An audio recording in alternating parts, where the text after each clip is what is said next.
کہ جس پہ سرکار دو عالم کی نظر ہو جائے، جس پہ سرکار دو عالم کی نظر ہو جائے، وہ بشر مثل ابو بکر و عمر ہو جائے، وہ بشر مثل ابو بکر و عمر ہو جائے، اور ان کی الفت میں وہ تاثیر عطا ہو ہم کو، دل ادھر دھڑ کے ادھر ان کو خبر ہو جائے، دل ادھر دھڑ کے ادھر ان کو خبر ہو جائے۔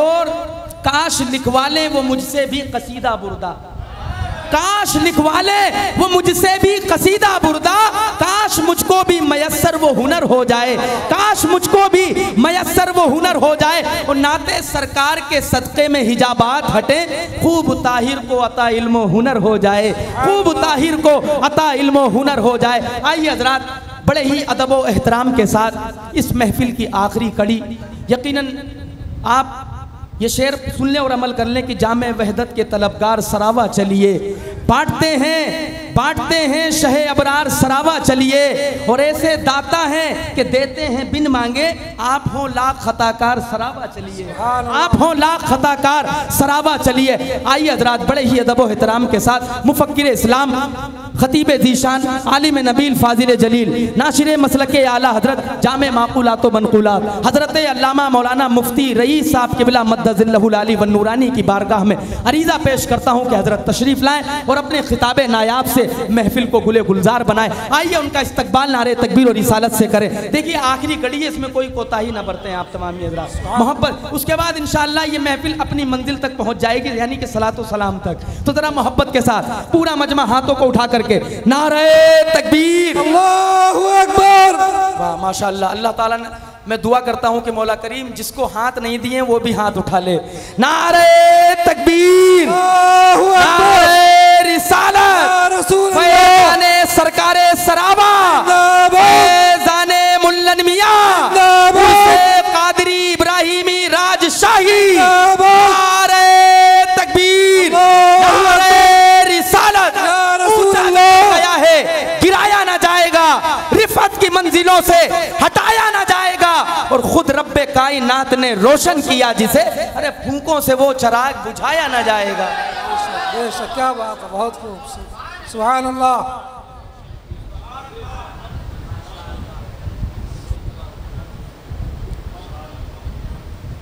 السلام علیکم ورحمۃ اللہ وبرکاتہ۔ نحمدہ ونصلی علی رسولہ الکریم، اما بعد، فاعوذ باللہ من الشیطان الرجیم، بسم اللہ الرحمن الرحیم، ان اولیاؤہ الا المتقون، صدق اللہ العظیم۔ ایک مرتبہ درود پاک پڑھائیں۔ اللہم صلی علی سیدنا و مولانا محمد وبارک وسلم، صلو علیہ صلاۃ و سلام علیک یا رسول اللہ صلی اللہ تعالی علیہ وسلم۔ کافی دیر سے آپ حضرات، بلکہ کہیے پوری رات آپ حضرات نے بولتے ہوئے، نعرہ لگاتے ہوئے اور پیسے دیتے ہوئے، انعام دیتے ہوئے آپ نے خرچ کر دیا، اور اب آپ تھوڑی دیر کے لیے خاموش ہو جائیے گا اور کچھ بات سنیے گا۔ ایک مرتبہ درود پاک اور پڑھیے۔ اللہم صلی علی سیدنا و مولانا محمد وبارک وسلم، صلو علیہ صلاۃ و سلام علیک یا رسول اللہ صلی اللہ علیہ وسلم۔ نبی کا سایہ رحمت یہاں بھی ہے وہاں بھی ہے، نبی کا سایہ رحمت یہاں بھی ہے وہاں بھی ہے، غلاموں کے لیے راحت یہاں بھی ہے وہاں بھی ہے، غلاموں کے لیے راحت یہاں بھی ہے وہاں بھی ہے۔ مدینہ دیکھ کر دیوانہ سرکار کہتا ہے، مدینہ دیکھ کر دیوانہ سرکار کہتا ہے، ہمارے واسطے جنت یہاں بھی ہے وہاں بھی ہے، ہمارے واسطے جنت یہاں بھی ہے وہاں بھی ہے۔ وہاں پر آتش دوزخ، یہاں ملن میاں والے، وہاں پر آتش دوزخ، یہاں احمد رضا والے، منافق کے لیے آفت یہاں بھی ہے وہاں بھی ہے، منافق کے لیے آفت یہاں بھی ہے وہاں بھی ہے۔ دو عالم کے وہ مالک ہیں حکومت دیں کہ جنت دیں دو عالم کے وہ مالک ہیں حکومت دیں کہ جنت دیں نبی کے ہاتھ میں طاقت یہاں بھی ہے وہاں بھی ہے نبی کے ہاتھ میں طاقت یہاں بھی ہے وہاں بھی ہے ہم سرکار سراوا کی بارگاہ میں خراج عقیدت پیش کرنے کے لیے حاضر ہوئے ہیں ہم سرکار سراوا کے عبادت کی بات کریں گے سرکار سراوا کی ریاضت کی بات کریں گے سرکار سراوا کی سخاوت کی بات کریں گے سرکار سراوا کی کرامت کی بات کریں گے سرکار سراوا کے خاندان کی بات کریں گے سرکار سراوا کے مقام کی بات کریں گے سرکار سراوا کے رتبے کی بات کریں گے سرکار سراوا کی عظمت کی بات کریں گے سرکار سراوا کی رفعت کی بات کریں گے سرکار سراوا کی شان کی بات کریں گے سرکار سراوا کے خاندان کی بات کریں گے سرکار سراوا کے دادا کی بات کریں گے سرکار سراوا کے پیر کی بات کریں گے سرکار سراوا کے نانا کی بات کریں گے نانی کی بات کریں گے بات کرتے چلے جاؤ اور اوپر سے پڑھتے چلے جاؤ سرکار سراوا کے نانا کا کوئی جواب ہے نہ سرکار سراوا کے دادا کا کوئی جواب ہے نہ سرکار سراوا کی دادی کا کوئی جواب ہے نہ سرکار سراوا کے پیر کا کوئی جواب ہے نہ سرکار سراوا کی کرامتوں کا کوئی جواب ہے نہ سرکار سراوا کی نظر رحمت کا کوئی جواب ہے جو بھی در پہ آیا اس کو کیا ہے اتنا دے دیا پھر مانگنے کی ضرورت پیش نہیں آئی بے شک سبحان اللہ اللہ اکبر اللہ اکبر یا رسول اللہ زندہ باد زندہ باد زندہ باد زندہ باد زندہ باد اللہ اکبر آپ بھی وعدہ کر کے وعدہ نبھانا سیکھو اس لیے کہ یہ اس خاندان سے تعلق رکھتے ہیں سر کٹا کے جو وعدہ نبھائے وہ گھرانہ علی کا ہے وہ گھرانہ وہ اسی گھرانے کی ایک فرد ہے گھر کا گھر جو دین پر لٹائے وہ گھرانہ علی کا ہے یہ اس علی کے گھرانے کے ایک فرد ہے اور زندگی کا جو سلیقہ سکھائے وہ گھرانہ علی کا ہے اسی کے ایک فرد ہے حضرت سرکار سراوا رضی اللہ تعالی عنہ ان کی بارگاہ سے ہمیں یہ لے کر کے جانا ہوگا ہمیں ان کی سیرت طیبہ سے یہ سیکھ کر کے جانا ہوگا اگر کسی سے وعدہ نہیں کر لو اس وعدے کو نبھانے کے لیے اگر سر بھی دینا پڑے تو دے دینا اس لیے کہ امام حسین نے ان کے جد اعلیٰ نے کربلا میں یہی اعلان کیا ہے اے لوگو وعدے کی قیمت سمجھو وعدے کی اہمیت سمجھو میں نے اپنے نانا سے وعدہ کیا ہے تو میں آج نبھانے کے لیے اپنے سر کو دے رہا ہوں سبحان اللہ اور جو سر وعدہ نبھانے میں کٹتا ہے چاہے وہ نیزے کی نوک پر ہو وہ قرآن کی تلاوت کرتا ہے سبحان اللہ بے شک ان کا گھرانہ کیسا گھرانہ ہے دیکھیے گا مدینے کی گلیاں ہیں اللہ کرے سب کو مدینے کی گلیوں کا دیدار نصیب ہو جائے آمین سرکار سراوا کی بارگاہ میں آج ہی عرضی لگا کر کے جاؤ کہ سرکار سراوا اگلے سال جب میں آپ کی بارگاہ میں حاضر ہو جاؤں ہوں تو اس حال میں ہوں کہ میں مدینہ المنورہ کا دیدار کر کے آ گیا ہوں انشاءاللہ آپ نے اگر دل سے عرضی لگائی ہے اسباب مہیا ہوں گے اور آپ کو کیا ہے مدینہ المنورہ کی حاضری نصیب ہوگی سبحان اللہ مگر مانگتے نہ جانے کیا کیا ہے جو مانگنے کی چیزیں ہیں اس پر تو نظر بھی نہیں جاتی ہے مانگتے کیا ہے اولاد مانگ لیتے ہیں مانگتے کیا ہیں؟ کاروبار مانگ لیتے ہیں، مانگتے کیا ہیں؟ جاہو حشمت مانگ لیتے ہیں، مانگتے کیا ہیں؟ بات مانگ لیتے ہیں، مانگتے کیا ہے؟ ہم کیا ہے؟ بہترین کاروبار مانگ لیتے ہیں، بہترین بزنس مانگ لیتے ہیں، مال مانگ لیتے ہیں، سب کچھ مانگ لیتے ہیں، لیکن مانگنے کی چیز یہ تھی سرکار سرابہ دعا کرو ہم شریعت کے پابند رہیں، سرکار سرابہ دعا کرو ہم دین پر مضبوطی کے ساتھ قائم رہیں، سرکار سرابہ دعا کرو ہم قرآن و سنت پر عمل پر پیرا ہو کر کے رہیں، جب تک کیا ہے ہم جیئیں وہ کام ہم کرتے رہیں جس سے اللہ بھی راضی ہو جائے، مصطفیٰ بھی راضی ہو جائیں، عقائد حقہ پر ہمارا کیا ہے خاتمہ ہو جائے، اسی پر صراط قدمی ہو جائے۔ جب یہ ہوگا تو یہاں بھی ہم کامیاب اور آخرت میں بھی کامیاب ہو جائیں گے۔ سبحان اللہ، بے شک بے شک۔ کس خاندان سے تعلق رکھتے ہیں؟ ان کا تعارف انہی کے جد اعلیٰ سے سنیے۔ مدینے کی گلیاں ہیں، یہ مدینے کی گلیاں وہ ہیں کہ جب انسان جاتا ہے تو بریلی سے پکارنے والا پکار اٹھتا ہے، بریلی کی سرزمین سے پکارنے والا پکار اٹھتا ہے، سنبھل کر پاؤں رکھنا حاجیو شہر مدینہ ہے، سنبھل کر پاؤں رکھنا حاجیو شہر مدینہ ہے، کہیں ایسا نہ ہو سارا سفر بیکار ہو جائے، سارا سفر بیکار ہو جائے۔ حرم کی زمین اور قدم رکھ کے چلنا، حرم کی زمین اور قدم رکھ کے چلنا، ارے سر کا موقع ہے او جانے والے، حاجیو آؤ شہنشاہ کا روزہ دیکھو، کعبہ تو دیکھ چکے کعبے کا کعبہ دیکھو۔ اس مدینے کی میں بات کر رہا ہوں جہاں کیا ہے فرشتے نبی کی بارگاہ میں 70,000 صبح میں 70,000 شام میں نبی کی بارگاہ میں حاضر ہوتے ہیں، صلاۃ و سلام کے نذرانے پیش کرتے ہیں، اور یہ قیامت تک سلسلہ جاری رہے گا۔ جو ایک مرتبہ آ گیا ہے دوبارہ حاضری اس کو نہیں ہوتی ہے، یہ تو انسانوں کا معاملہ ہے کہ بار بار حاضری ہوتی رہتی ہے۔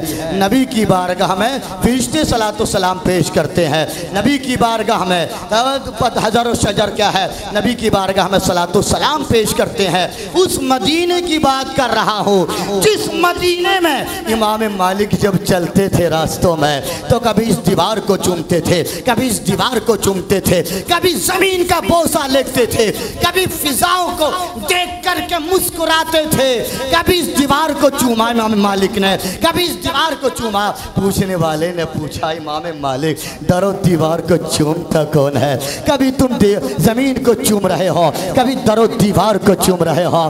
امام مالک نے کہا تھا، عشق کے امام نے کہا تھا، اے لوگوں سنو سنو، دیوانے کی نظروں کو جہاں دیکھ رہا ہے دیوانہ خدا جانے کہاں دیکھ رہا ہے۔ ہم تو دیکھ رہے ہیں ایک دیوانہ مدینے کے در و دیوار کو چوم رہا ہے، لیکن دیوانے سے پوچھو تو چوم کیا رہا ہے؟ دیوانہ کہتا ہے تو یہ مت دیکھو میں چوم کیا رہا ہوں، در و دیوار کو اس لیے چوم رہا ہوں، اس لیے نہیں چوم رہا، اس میں پتھر لگا ہوا ہے، سیمنٹ لگا ہوا ہے، مٹی لگی ہوئی ہے اور کچھ لگا ہوا ہے، اس لیے نہیں چوم رہا ہوں بلکہ اس لیے چوم رہا ہوں یہ مدینے کی مقدس گلیاں ہیں، میرے نبی ادھر سے گزرے ہوں گے، ہوا لگی ہوگی نبی کے جسم اطہر سے، ہوا لگ کر کے دیواروں کو لگی ہوگی، میں اس ہوا کی نسبت کو چوم رہا ہوں کہ ان دیواروں کو جو نسبت ہے میرے نبی کے جسم اطہر سے لگنے والی ہوا ان کو لگ گئی ہے، اس لیے میں در و دیوار کو چوم رہا ہوں۔ مدینے کی مقدس گلیاں ہیں، ایک سید زادہ ہے نبی کی آل پاک کا ایک فرزند ہے، فاطمہ الزہرا کی نور نظر ہے، ایک علی کا دل کا چین ہے، ایک مدینے کی گلیوں میں گھوم رہا ہے، مدینے کی گلیاں ہیں اور لبوں پر صلاۃ و سلام کا نذرانہ ہے،